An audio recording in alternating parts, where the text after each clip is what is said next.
Music theory. It kind of stinks, right? Well, at least that's what I used to think and what I thought for most of my life. See, growing up taking traditional piano lessons, as if that wasn't bad enough as a little kid, having to go to those lessons once a week, there was also this optional weekly group music theory session, which my parents made me go to as well. And we would learn all about harmonic minor scales and the circle of fifths. And all I wanted to do was go home and play my Super Nintendo or watch Teenage Mutant Ninja Turtles. Needless to say, it left me with no appreciation for music theory and left a bad taste in my mouth, even once I started to play piano in a simpler, more chord-based approach as an adult. But when I broke it all down to its very simplest form a few years ago, the floodgates completely opened for my appreciation of music, my playing of music, writing music, improvising, and even when I'm just listening to music. I've now shown this to thousands of my students, and it's been a complete game changer for them as well. I have people that have played an instrument their entire life that didn't really get this music theory thing until they saw what I'm about to show you in this video. So buckle up, let's learn music theory once and for all.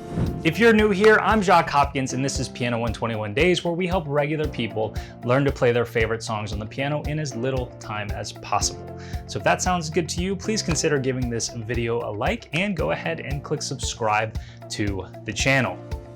All right, so here is the plan for right now. Part 1, we're going to go over what is music theory. In part 2, we'll talk about sounds and notes. Part 3 is all about chords. Part 4 is chord progressions and songs.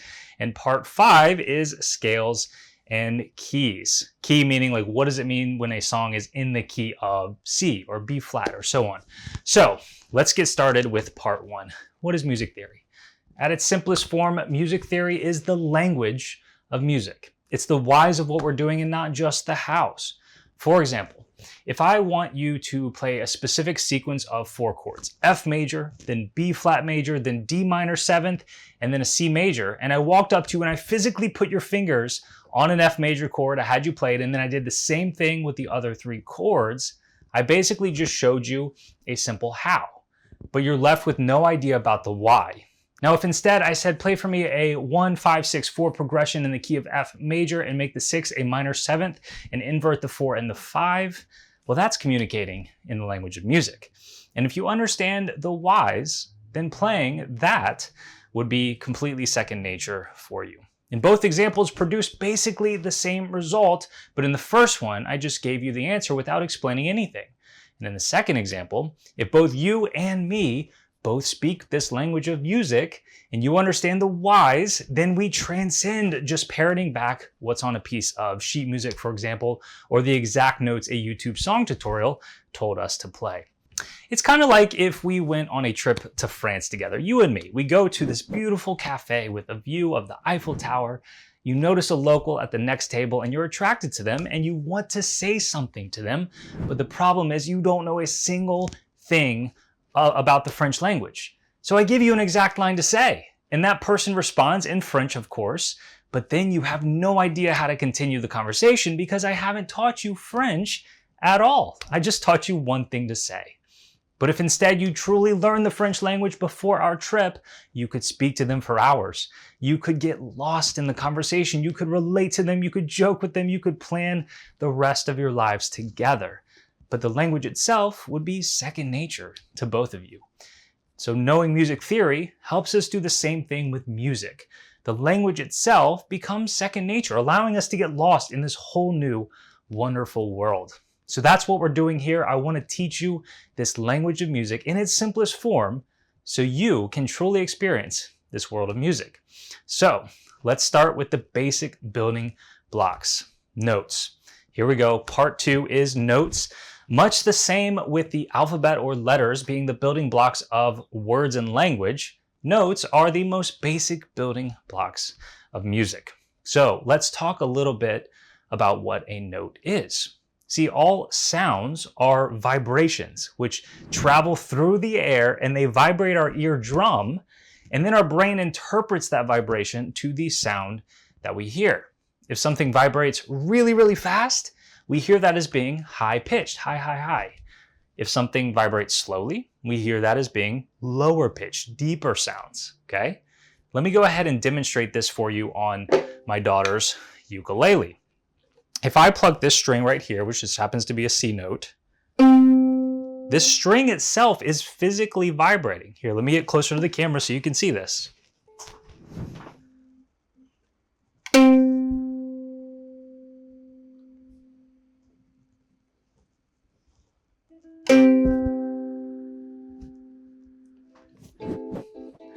On a stringed instrument like this, we are literally just plucking the string and immediately causing the vibration, which once again travels through the air, vibrates your eardrum, and that's the sound that we hear. I can make that same string vibrate twice as fast, and you're going to hear a higher pitched note.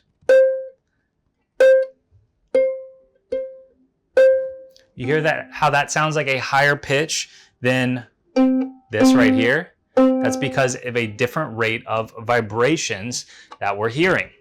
Now on a piano, all the sounds are completely in order, and the ones all the way over here are much higher pitched than the ones way down here, right? If I play something down here, it's much higher pitched than down here. And that's because these sounds, these vibrations that are happening when I play notes over here are just vibrating much, much faster than the sounds over here. So that's how all sound itself works. And whether that vibration is fast or slow, the key with a note is if it vibrates at a consistent rate, that's when we have a note. So in music, how many individual notes do we have? On the one hand, if you understood what I said about a note just being a consistent rate of vibration, then you may be thinking there are possibly an infinite number of notes. But on the other hand, you see this full-size keyboard that I have here, which has 88 keys on it. So you may think, hey, maybe there's 88 notes. Well, yes and no. As it turns out, if a sound vibrates exactly twice as fast as another sound, our brain interprets that as somewhat the same sound, but just different pitches, all right? So on a piano, this note right here, this is an A, all right? Just look for any three black notes, kind of draw a line down the middle, and then your first note, that's an A. Well, guess what? This is also an A, and this is also an A, all right? The sound that comes out when I play this A versus this A, this one is just vibrating twice as fast as this one, all right? And this one is vibrating twice as slowly as this one, and so on. Now, if we want to get a little bit technical, now, just so you know, the actual rate of vibration, this note right here, the A right in the middle of a piano, vibrates at 440 times per second. So that's very, very fast. It's vibrating 440 times every second. You may have heard the term hertz. That's what hertz means, is times per second. So it's 440 hertz. So this A over here is actually vibrating at 880 times a second. This one is 220 times per second. Those numbers are not super important, but hopefully it can help us kind of understand these notes and why we have so many of them. But I don't know about you, I'm very visual, and I think I need to go ahead and draw this out on a piece of paper so you can see exactly the answer to how many notes do we have. So let me go ahead and get out some paper. That's not going to do it. That's not big enough. Let's try again. We're getting there, but I want to go bigger. Let's go bigger. Now we're talking. All right, let's draw this out. Let me rearrange some things here. Okay, well, let's just start with any random note. This line right here is going to represent that middle A that we were referring to, which happens to be vibrating at 440 times per second. All right, this is an A. Well, if we go to the next A over here, then this is just vibrating twice as fast at 880.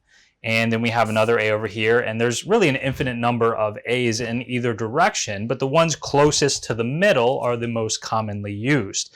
And so we've established that this and this are basically the same note. They're both A's. How many notes do we have in between? Well, you could have an infinite number of notes because there are an infinite number of numbers between 440 and 880. We could have 441 hertz, 442. We could do 442 and a half. We could do 442 and 3/8. You can see how this could kind of converge on infinity there. Or we could have maybe one note right in the middle. We could do two notes. We could do three notes. Well, as it turns out, somebody very, very smart a long time ago figured out that when you have 12 possible notes, that's actually kind of what sounds the best overall. And at the end of the day, that's kind of what it comes down to when how many notes were chosen for what we consider modern music today. Now, there are other styles of music. This is called Western music. Western music has 12 notes. There are other styles of music that do have different numbers of notes, but the most common type of music by far has these 12 notes. And so as we go down from A to the next A, we have 11 more notes in here. 1, 2, 3, 4, 5, 6, 7, 8, 9, 10, 11. Look how that worked out very nicely. So each of these lines represents, for my beautiful diagram, represents one note. And so the names of those notes are not simply the alphabet, it's close to it, and exactly why it's not just the alphabet in order, we'll get into in a little bit. But if this one is an A, well then from A we go A sharp. I'll explain more about that in a minute. And then we have B, and then we have C, C sharp, D, D sharp, E, F, F sharp, G, G sharp, and back to another A. So we have 1, 2, 3, 4, 5, 6, 7, 8, 9, 10, 11, 12 total notes before moving on to the next one. So that's a very long way to answer the question. How many notes are there? There are 12. Now, a couple of other important things to note here while I have this diagram up is when we go from one note to the next note, let's say I play an A and then I go to the very next A sharp, that is called going a semitone.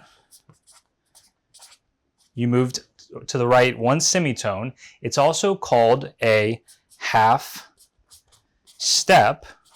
Those two words mean the same thing. Or if you want to keep it really, really simple, this is what I call it. I call it one. Hey, move one note. All right, that's what I call it. All right, if instead we wanted to go two notes, let's say we wanted to go from this F to a G, well, that's called a tone, or it's called a step or a whole step, or what I like to call it is simply two, moving two notes. The other important word that you need to know that's very, very common is called an octave. What an octave is when we're switching from one set of notes to the next, all right? So if I'm playing like this C and this D at the same time and I want to go up an octave, that would mean coming up here and playing this C and this D. Or if I want to go down an octave, that would be coming over here. All right, let's put this diagram back for now. We may revisit it, who knows? And let's get back to the piano. Okay, so we've established that there are 12 notes in music. Now let's go ahead and relate that back to the piano. On a piano, these 12 notes, like I showed you on the paper, they just repeat themselves over and over again across the entire piano. There's actually 7 sets of these 12 notes with just a few extras on either end you can mostly ignore. So here we go, 1, 2, 3, 4, 5, 6, 7 total octaves on a full-size piano, okay?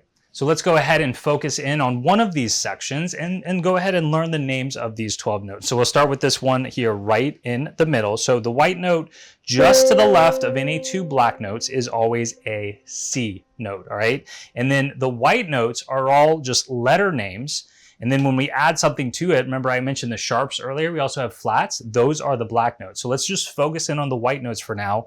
And we do go consecutively down the alphabet if we're just sticking with the white notes. So this is C, and then we have D, E, F, G, but the alphabet starts over in music. This does not just apply to the piano. There's no H and beyond in music.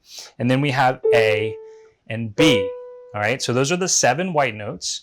Now, the black notes, they're named after the white note they're next to, okay? So if a black note is to the right of a white note, it's a sharp, okay? So right here, this is a sharp, a C sharp, okay? But black notes are all next to 2 white notes. So they actually have 2 names to correspond with the white note they're next to on either side. So this is C sharp, but it's also D flat, okay? So right means sharp and left means flat. The best way to remember that is right and sharp both have 5 letters in those words, and left and flat both have 4 letters in those words. So C sharp, D flat, then we go on. This one is D sharp, and it's also E flat. Here we go, F sharp, G flat. This is G sharp, and it's A flat, and A sharp, and also B flat. So technically speaking, when we sharp something, that is moving it up one note, one semitone, or one half step. Or if we flat something, it's moving it down deeper one note, or down one semitone, or one half step. By the way, I've used both the word note and key when referring to these things that you see on the piano. Technically speaking, the physical thing that we press is called the key, and the sound that results from us pressing it is called the note. But oftentimes on the piano, you'll hear the words key and note used interchangeably. On other instruments, we don't really run into this. For example, on that ukulele I was playing earlier, or on a guitar, you pluck a string to produce a note. You're not playing a key on a ukulele or guitar. They're strings. But then later on, we're going to talk about songs being in a certain key or playing in a key, which is yet another completely different use of the word key. But we'll get to that in a bit. For now, just know that on a piano, calling what you press a key or a note is just fine. I just wanted to make sure you understood that.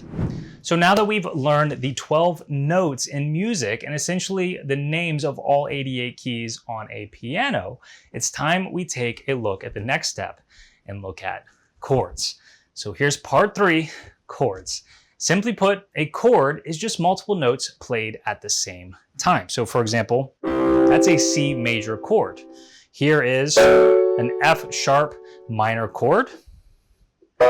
There's a B major chord. There's actually 27 different categories of chords, but most of them you will never ever use. In fact, there are just 2 types of chords you're going to use a really, really large amount of the time. The first type of chord, and definitely the most popular overall, is called a major chord.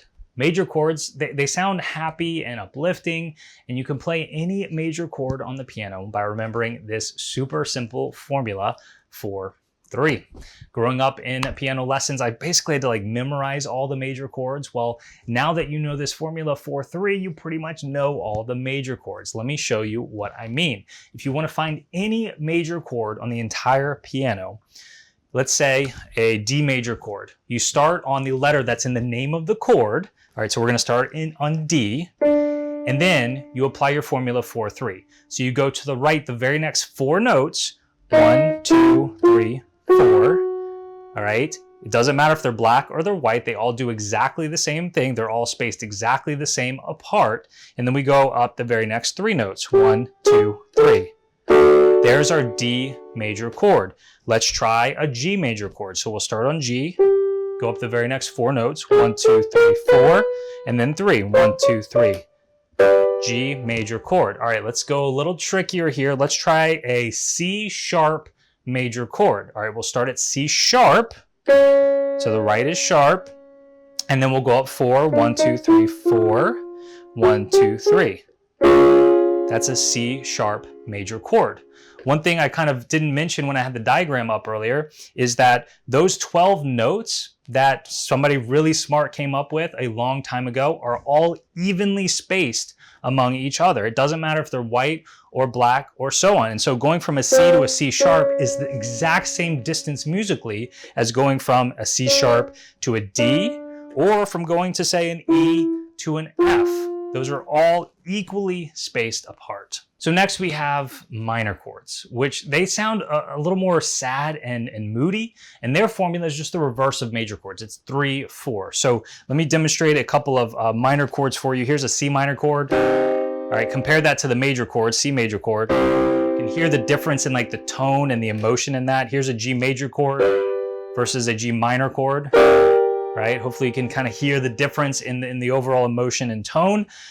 The formula, 3-4, okay? Let's apply that. Let's say we want to play an E minor chord. All right, we'll start at E, go to the right, the next 3 notes, 1, 2, 3, and then 1, 2, 3, 4. It's the reverse of the formula. Let's try a G sharp minor chord. G sharp, 1, 2, 3, 1, 2, 3, 4. There's our G sharp minor chord. These formulas always work across the entire piano, it blows my mind how experienced pianists struggle with chords because they feel like they kind of have to memorize each one. It's like, oh, I've got to play a B flat minor chord. Like, what was that again? It's like, no, if you remember the formula, 3/4, you know where a B flat is, you know where the chord is. So now you should know how to play any major or minor chord on the entire piano, any one. All right, so at this point, we have talked about notes and we've talked about chords, and that chords are just made of notes. Well, it's time to move on to part 4, chord progressions and songs. If you put a few chords together and play them in a sequence, you have what's called a chord progression. And then songs, which is our ultimate goal in terms of what we want to be playing on our instrument of choice, not just drilling scales or other practices. We want to be playing songs are made of either a single chord progression or multiple chord progressions put together. So for example, All of Me by John Legend, it starts out with the chord progression E minor, C major, G major, and D major. So it could start out something like this.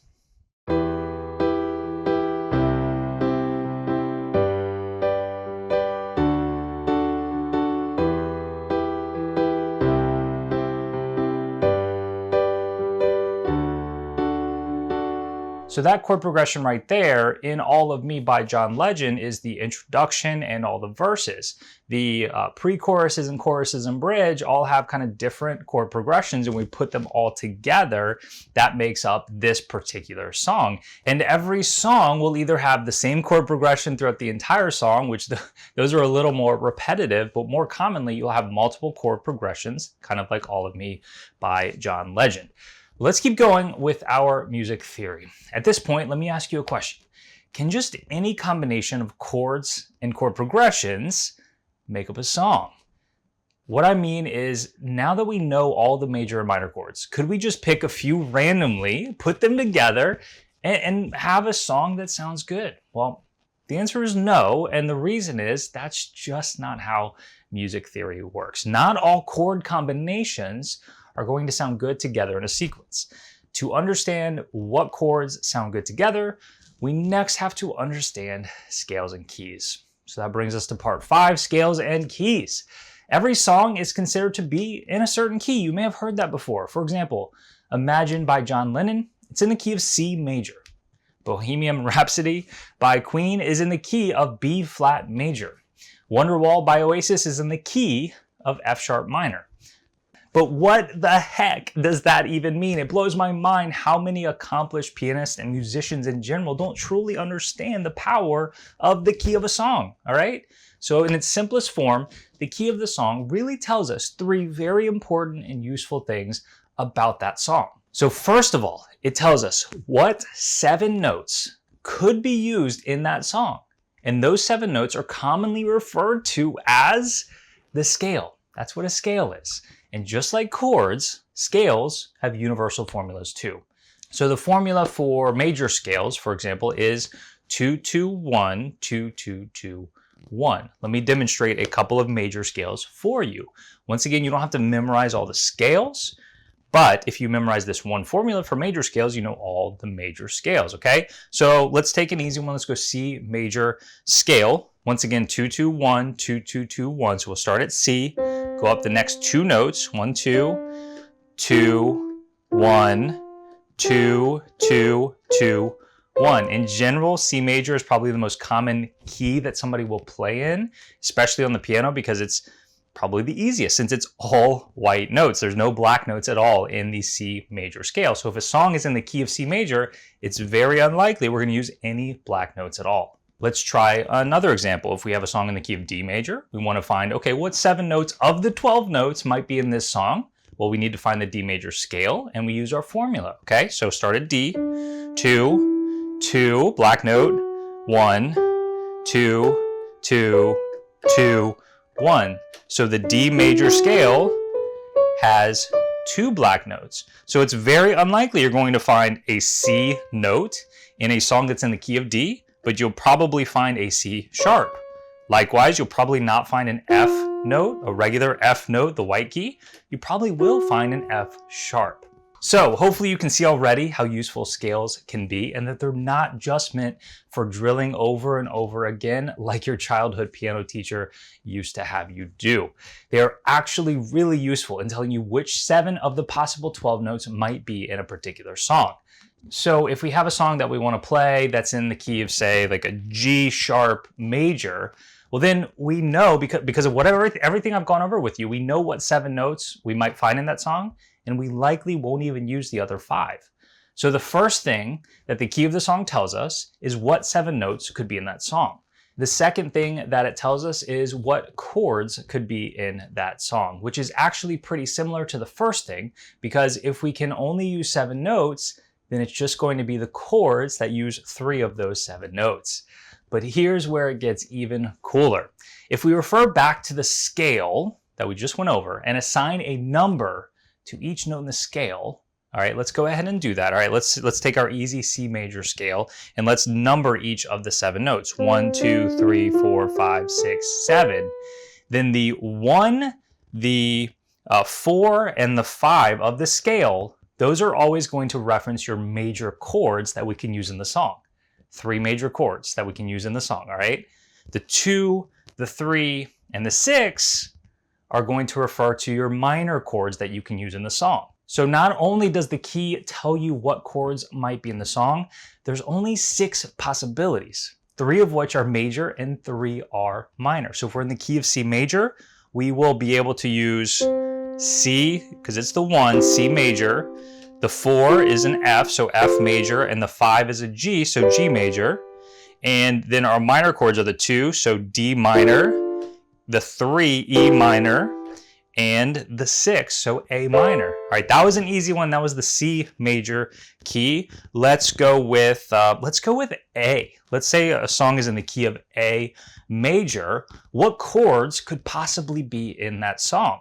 Well, the first step is to figure out the scale, to figure out what those 7 notes are. We give them a number. Remember, the 1, the 4, the 5 are the major chords. The 2, the 3, the 6 are the minor chords. So let's start on an A. Remember, our formula for finding the scale is 2, 2, 1, 2, 2, 2, 1. Okay, so 2, 2, 1, 2, 2, 2, 1. So an A major scale has 3 black notes in it. So just a reminder, for example, like we're probably not going to find an F note in a song that's in the key of A major. All right, so our scale is 1, 2, 3, 4, 5, 6, 7. Those are our 7 notes. So the 1 is going to be our major chord, so an A major. Remember your formula 4, 3 for finding major chords. All right, and those notes, look, just happen to fall within our scale, including this C sharp. All right, the 4, 1, 2, 3, 4. We're gonna have a D major. That could possibly be in this song that's in the key of A major. And then our 5 in the scale is an E, so E major. All right, so we found the 3 major chords that might be in a song, any song that's in the key of A major. What are the 3 minor chords? All right, that's the 2, the 3, and the 6. All right, there's the 2, so B minor, 1, 2, 3, 1, 2, 3, 4. There's a B minor chord. All right, the 3 is C minor. All right, there's our C minor. And then the 6, 1, 2, 3, 4, 5, 6. This one's a little tricky here because it's an F sharp is the 6. So our 6 is minor. So it's an F sharp minor chord that might be in this song in the key of A major. So to find our minor chord, we just start on F sharp. Don't let it intimidate you that it starts on a black note. Remember the black notes, the white notes, they all do the same thing. There's 12 notes. Some just happen to be black, some just happen to be white. All right, F sharp, 1, 2, 3, 1, 2, 3, 4. There's our F sharp minor chord. So once again, if we have a song that's in the key of A major, here's the 6 chords that might be in that song. We have an A major, we have a B minor, we have a C minor, we have a D major, we have an E major, and we have an F sharp minor chord. All right, so those are the 6 chords that might be in a song that's in the key of A major. Now, at this point, some of you may be familiar with probably the most commonly used chord progression of all time, and it is commonly referred to as like the 4-chord song. Well, that's actually just a 1, 5, 6, 4 progression played in any key. All right, so that means that it's a major 1, a major 5, a minor 6, because 6 is always minor, and then a major 4th. I'll often play that progression in the key of C major because it's like the easiest one on piano, but when you hear this progression in popular music, it could be in any key. So if it's in C major, it's like this.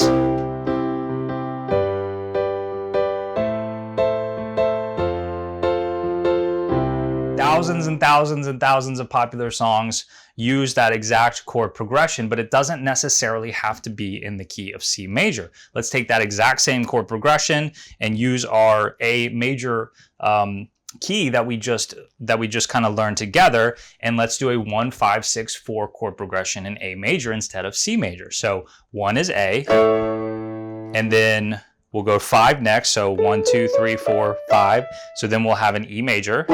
So A to an E major, and then we'll do a minor 6. So there's our F sharp minor, and then we'll go to a major 4th.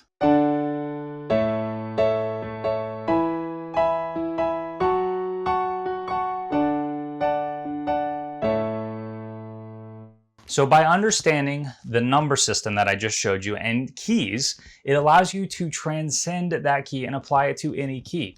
When folks truly understand this, it's typically a huge game changer. And now that you understand this, you could even try to start writing your own chord progressions as long as you stay within these music theory guidelines. One time I was playing at my church, and this is kind of before I really understood the whole playing in a key thing, and I was just really focused on the chords themselves. And it was kind of like not being able to see the forest through the trees, if you've heard that expression before. And so I would just look at a chord sheet and be playing, and the leader of the band was playing guitar and he was the singer, and he would often look at me and be like, "Hey Jacques, did you go back to the 1 there? Were you playing the 5 there and then the 6? Did you go to a 2 there?" And for the longest time, I just kind of faked it. I wasn't quite sure what he meant. But what he meant was, regardless of key, we have these 6 possible chords that might be within a song in a certain key. And whether we're in A sharp major or D major or something like that, if he says, "Hey, did you go to the 2 there?" If I know what key we're in, then I know the 2 of a D major, a song that's in the key of D major is going to be an E minor, all right? So the key of the song tells us what 7 notes might be in that song. It tells us what 6 chords might be in that song, 3 major, 3 minor. And the third thing that the key of the song tells us is what our home chord is. All right, so what a home chord is it's usually where the song starts. Even more frequently, it's where the song ends, and it's just where we feel really, really comfortable. And that is the chord associated with the 1, the first note in the scale. So if we're in C major, our home chord is in fact C major. All right, so we're just really comfortable. I don't know about you, but I'm really comfortable when I'm home. Sometimes when I get outside of my home, there's more adventure, more interesting things, but more questions and more uncertainty. And the longer I'm away from home, the more I just want to get back to home. So let's say we have a song in the key of C major, hypothetical song. It probably is going to start on C major. And then let's just take our 4-chord song. So let's say we're playing our 4-chord song. Well, look, I just got really far away from home, but there's some interesting things happening. Now we're getting really far away from home. We're even going to a minor chord that builds a lot of tension, adds some interesting things, but also some uncertainty just in general to the emotion. Now, I'm not going to go all the way back to our home chord from here. I'm going to kind of have a bridge here of my 4th chord of an F. And there's just great resolution and comfort when I make my way back home. And you'll feel that in any song, in any key, when we get back to the home chord of that song, there's just great comfort there in being home. So I'm going to spice that up a little bit. I'm going to use a few things on the piano that I haven't shown you in this video, some inversions, some other improv techniques. You don't need to know these at this point, but just to demonstrate this concept of being home, I'm going to demonstrate the 4-chord song in the key of C, and you'll kind of hear, or hopefully you can kind of hear just the comfort we have every time we come back to that C major. In this case, it will be the home chord.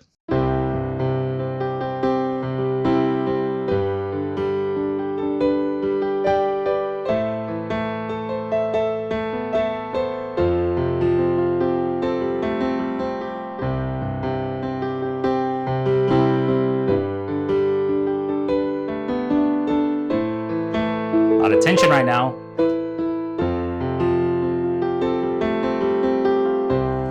You hear how resolved and how comfortable it is right at the end. That's why a song will almost always end on the home chord. And that's actually a really, really good way to tell what key a song is in, is you can often just look at, hey, what's the very last chord that is in this song? That's often associated with the key of the song. If it ends in an E major, it's very likely the song is in the key of E major. You could also break it down. If you're trying to find what key the song is in, you can break it down, see what notes are used in the song, see what chords are used in the song, and work your way backwards and figure out, okay, what key is this? So to recap, the key of the song tells us 3 really important and useful things about that song. It tells us, first of all, what 7 notes could be in that song.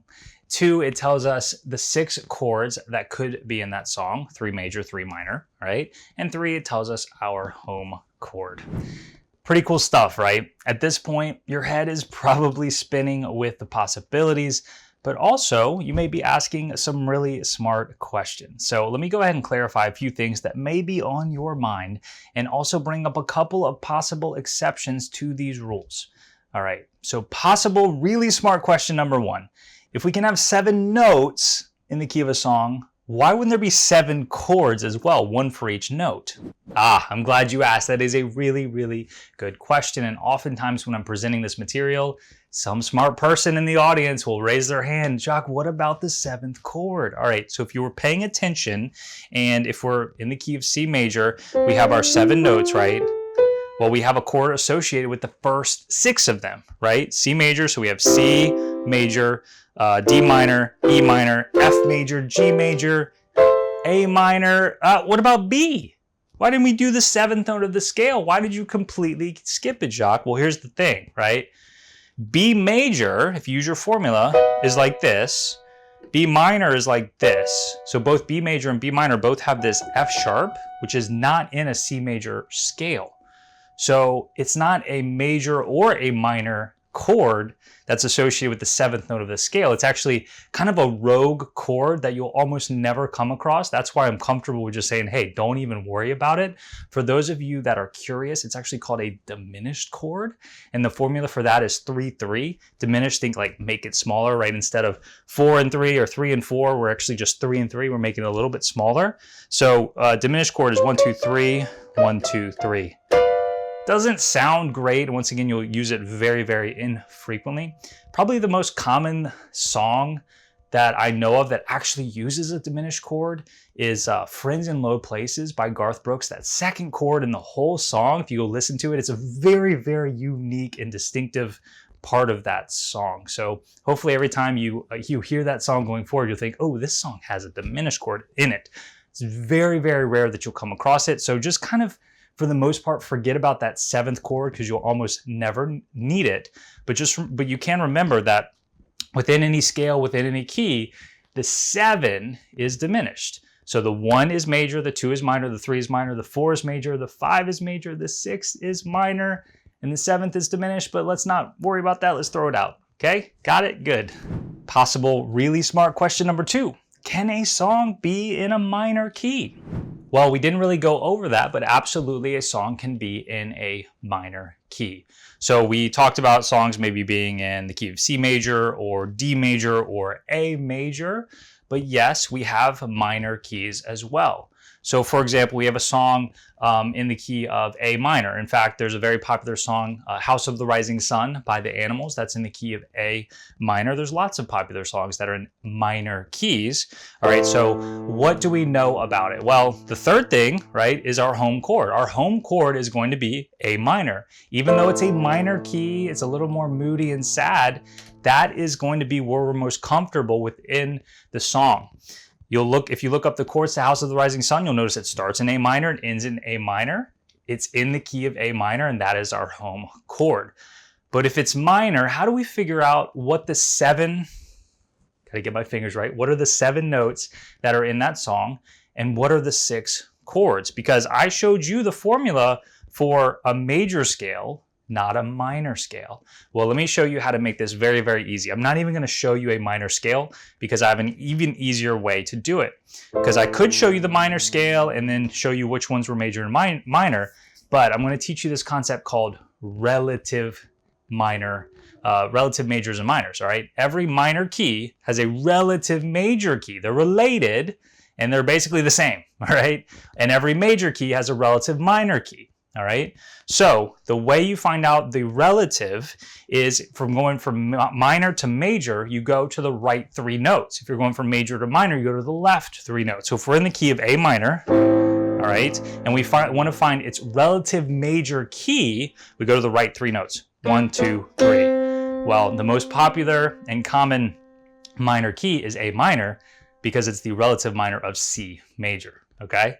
So all we do is convert it to a major, and then we instantly know what are our 7 notes and our 6 chords. Let's say we had a song in the key of E minor, then convert it to its relative major, 1, 2, 3, and then just figure things out as if it were in the key of G major, right? For that first and second important thing about the key of a song, what 7 notes, which 6 chords, figure it out for G major, and then the kind of the exception is the home chord is still going to be your E minor.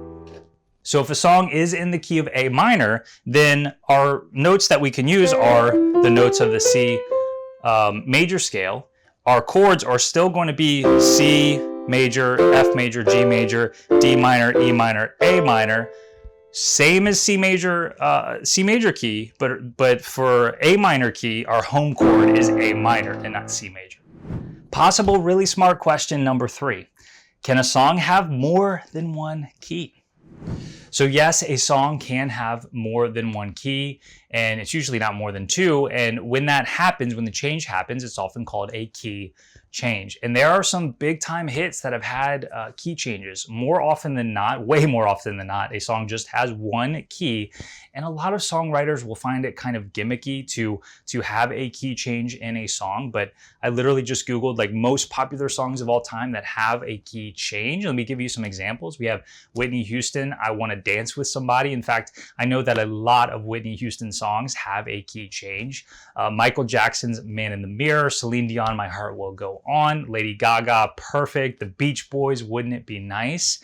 And it's just a technique that songwriters can use to just add a little more interesting things to a song. So listen, I would invite you to listen to some of those songs and see if you can kind of hear the key change in the song, but everything we've gone over would still apply there. We're just completely changing the key of the song somewhere in it. So if it starts in the key of C major, well, we're still going to have our home chord be C. We're still going to have the 7 notes we might be using, the 6 chords we might be using. And then if it changes to like a D major somewhere in the song, then those 3 things change. Now we have a whole new set of 7 notes. We have a whole new set of 6 chords, and we have a whole new home chord as well. So the answer is yes, but it's not used that often. Possible really smart question number 4. Seriously, why do we have 2 names for each black note? Why don't we just always call them flats or always call them sharps? Now you're really getting me into the weeds here. If you don't like taking like deep dives into music theory, you might want to skip this one, but for some of you might find this interesting, and I'm still going to try to not use any like technical jargon and explain this one as simply as possible. This one's not super important, but there is a reason why, a very like kind of technical reason why we have the word both sharp and flat, not just one name for the black keys. And at this point, you have all the tools you need to be able to understand this answer, because you understand all 5 parts of this video, especially a song being in a certain key. All right, so if we're in the key of C major, we have the notes are C, D, E, F, G, A, B. All right, 7 notes. All right. The key is, no pun intended, is that for every note, for every scale, the note should always begin with one of those 7 letters. Okay, let me show you what I mean. If we're in a D major scale, we have D, E, F, F sharp, right? It starts with F, G, A, B, C sharp, and then back to D. All right. I didn't say D, E, G flat, right? I didn't say G flat because then nothing I say would have beginned. I'm inventing words here as well. And I didn't say anything with that began with F. And if I would have said G flat instead, it would have been D, E, G flat, G. So I would have had G twice and F none at all, right? So in this case, we use sharps, F sharp, and so on. All right, what about the key of F? Let's go to the key of F. 2, 2, 1, 2, 2, 2, 1. All right, so F, G, A sharp. No, we don't want to say A twice. It's B flat. F, G, A, B flat, C, D, E, F. All right, so hopefully that makes sense. It just depends on which key we're in to make sure that of the 7 notes, we're using all of 7 of those letters one time, not less, not more. But once again, not like super useful overall, but if you were curious about that, that is the answer, because real music snobs want it to be that way, especially if you get into things like sheet music. All right, smarty pants, this is your last question, possible really smart question 5. Jacques, I was playing a song yesterday and the song used more than just 7 notes. It used 8 or even 9. What's the deal with that? The rule is that within any song, the key tells us what 7 notes we might use. The exception is we can use more than 7. And anytime we use more than 7, if we find an 8th note or a 9th note, those are called accidental. So if we're in the key of C major, at this point you should know what notes might be in that song, but the songwriter might have an F sharp in there somewhere. They might have a C sharp and so on. They might have any of the extra 5 notes we're not supposed to be using, but that is one way to add some character, add some interesting elements to the song. Oftentimes the accidentals aren't, when they're used in a song, they're not used as often as the 7 notes we're supposed to be using, but it is very, very possible. And to go along with that, we might use chords in addition to the 6 chords, right? So for example, we might have a song that has a C major and a C minor in it, all right? Make You Feel My Love by Adele uses a lot of C majors and C minors. Well, that means this note right here is an accidental, and not only are we gonna find that note, but we could find this chord in that song as well. So if you see an accidental in a song that you're trying to play, just know that that's what it is. It's an accidental, that's what it's called, and it's a tool that the songwriter used, and it wasn't me lying to you about the 7 notes. That still applies, we just have this small exception. That's gonna about do it for now. We could keep going if you wanted to, if I wanted to, if I had any energy left, with things like inversions or rhythm, a circle of fifths, but for most people, what I just shared with you in this video is going to completely open up the floodgates for you, your knowledge of music, and for your knowledge of music theory. Let me know in the comments below if this helped you to understand music theory and if you'd like me to make additional music theory videos. And if you're interested in applying what I showed you in this video to, say, the piano, then I've got a free workbook for you that's actually been downloaded over 200,000 times and gets people really great results in a short amount of time. It follows the same simple principles that I showed you in this video, but we apply it directly to the piano and play actual songs in as little as 5 days from now. It's called Learn 36 Popular Songs in 5 Days. I invite you to check that out over at pianoin21days.com or click the link on this page, and I look forward to potentially being your piano teacher.